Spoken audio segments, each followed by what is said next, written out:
নিরামিষের পূজা। আপনারা দেখছেন পূজা স্পেশাল রান্নাঘর। তো চলুন বন্ধুরা, আপনারা দেখতেই পেয়েছেন আমি আজ কী রেসিপি বানাবো।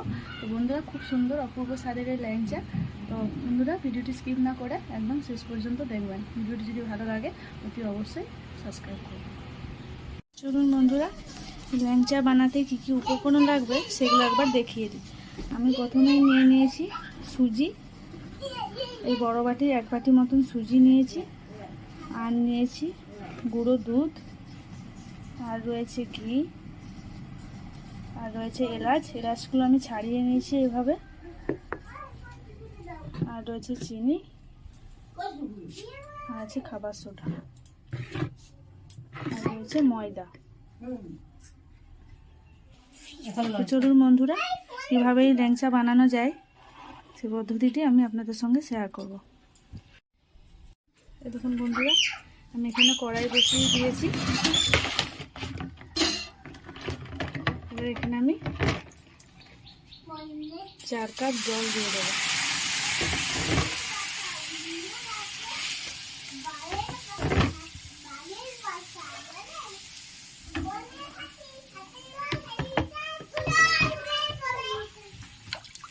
কাপ 4 কাপ আমি জলটি একদম হালকা করে গরম করে নেব। বেশি ফুটাবো না, একদম হালকা করে জলটা গরম করে নেব।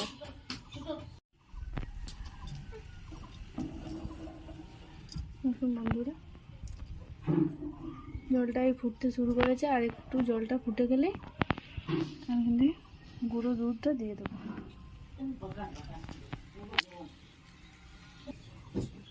দেখুন বন্ধুরা, জলটা অনেক গরম হয়ে গেছে।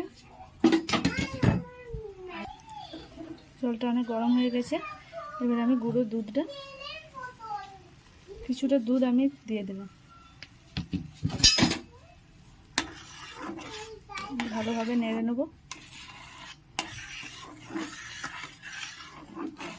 এরকম দানা দানা যেমন দুধটা না থাকে, খুব ভালোভাবে নেড়ে নিতে হবে।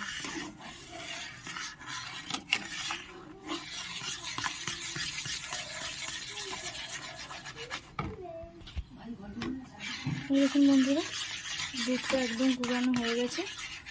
এবার এখানে আমি সুজিটা দিয়ে দেবো।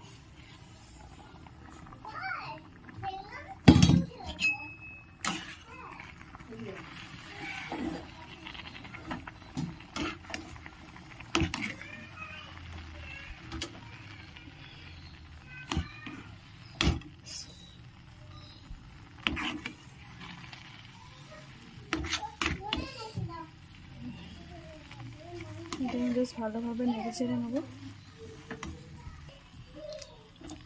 এভাবে আমি শুকনো করে একদম শুকনো করে নেব।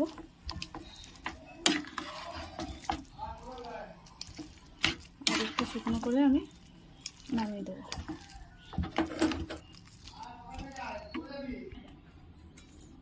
দেখুন বন্ধুরা, এটা আমি নামিয়ে নিয়েছি। এটা আমি এবার হালকা করে ঠান্ডা করে নেব। খুব বেশি ঠান্ডা করব না, একদম হালকা করে ঠান্ডা করে নেব। তারপরে এর সাথে আমি কিছু উপকরণ মেশাবো।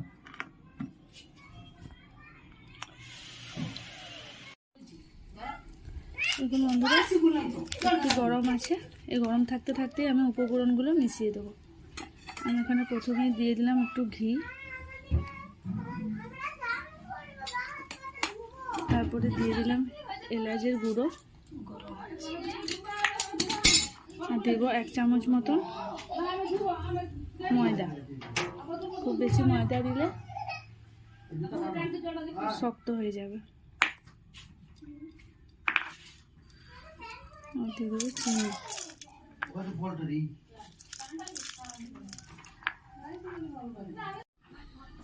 দেখুন বন্ধুরা, সব উপকরণগুলো আমি মেখে নিয়েছি।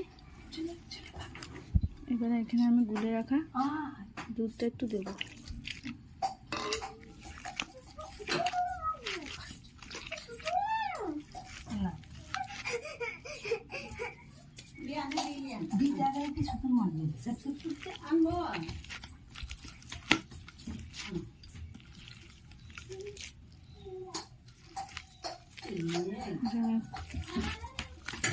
ভালো করে মেখে নেব। এরকম বন্ধুরা মাখা হয়ে গেছে। এবার এটা আমি ল্যাংচার আকারে গড়ে নেব।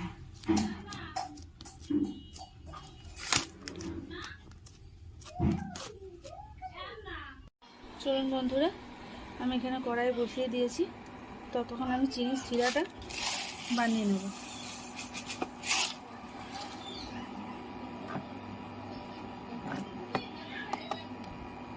আমি এখানে এক বাটি চিনি দিয়ে দিলাম।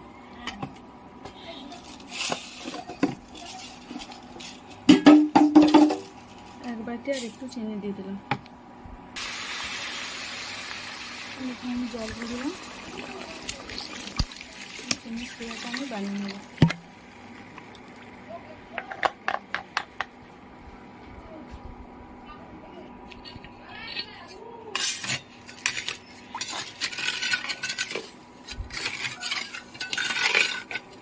ভালো করে চিনির শিরাটা বানিয়ে নেব।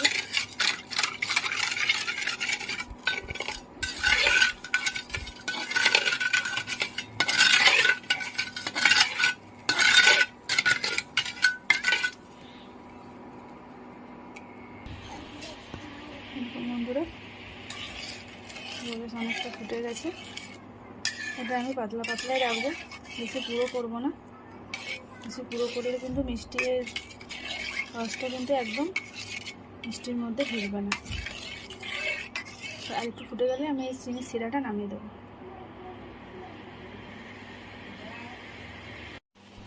দেখুন বন্ধুরা, চিনির শিরাটা একদম ফুটে গেছে।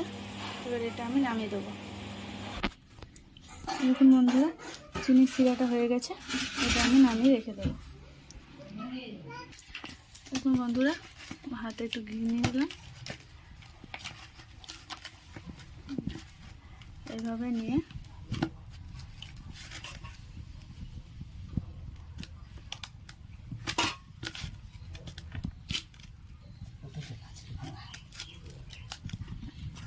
এইভাবে পাঠিয়ে নেব।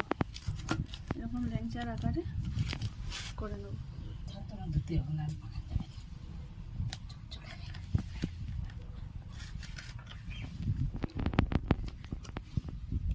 এইভাবে সব ল্যাংচার আকারে আমি পাঠিয়ে নেব।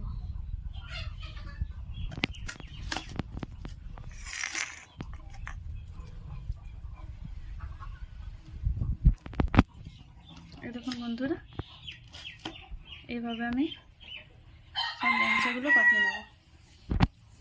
এই দেখুন বন্ধুরা, ল্যাংচাগুলো পাকানো হয়ে গেছে। এবার এগুলো আমি ভেজে নেব। বন্ধুরা, আমি এখানে কড়াই বসিয়ে দিয়েছি। এখানে আমি সাদা তেল দিয়ে দিলাম। তেলের পরিমাণটা একটু বেশি দিতে হবে। এখন বন্ধুরা, তেলটা একদম হালকা গরম করে নেব। তেলটা বেশি গরম করব না, কারণ তেলটা বেশি গরম হয়ে গেলে ল্যাংচাগুলো তেলে দিলে উপরটা লাল হয়ে যাবে কিন্তু ভিতরটা কাঁচা রয়ে যাবে। তাই তেলটা হালকা গরম হলে ল্যাংচাগুলো দিয়ে দেবো। দেখুন বন্ধুরা, তেলটা অনেকটা হালকা গরম হয়ে গেছে। বাকিগুলো দিয়ে দেবো।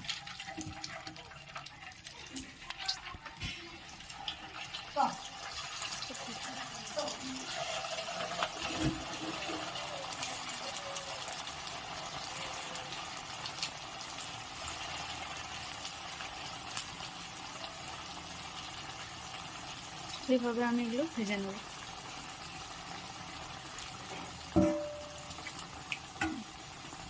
এইভাবে এগুলো আমি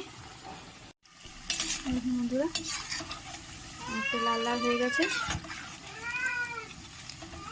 আর একটু লাল করে নেব, একদম দোকানের মতন যে কালারটা আছে ঠিক সেরকম।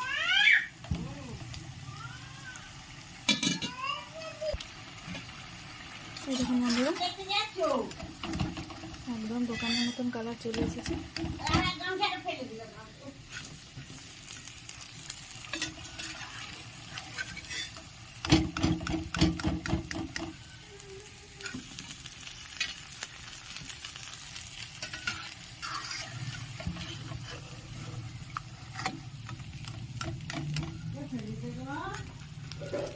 এইভাবে আমি বাকিগুলো সব ভেজে নেব। বাকি সবগুলো ভেজে নিয়ে আমি আপনাদের কাছে আবার ফিরে আসছি। এইভাবে আমি সবগুলো ভেজে নিয়ে আপনাদেরকে আবার দেখাবো। দেখুন বন্ধুরা, পান্তুয়া একদম তৈরি হয়ে গেছে। এইভাবে আপনারা বাড়িতে বানাবেন, দেখবেন দারুণ হবে, একদম মিষ্টি দোকানের মতনই কিন্তু। তো বন্ধুরা, ভিডিও যদি ভালো লেগে থাকে অবশ্যই সাবস্ক্রাইব করবেন, কমেন্ট করবেন এবং জানাবেন কীরকম হয়েছে।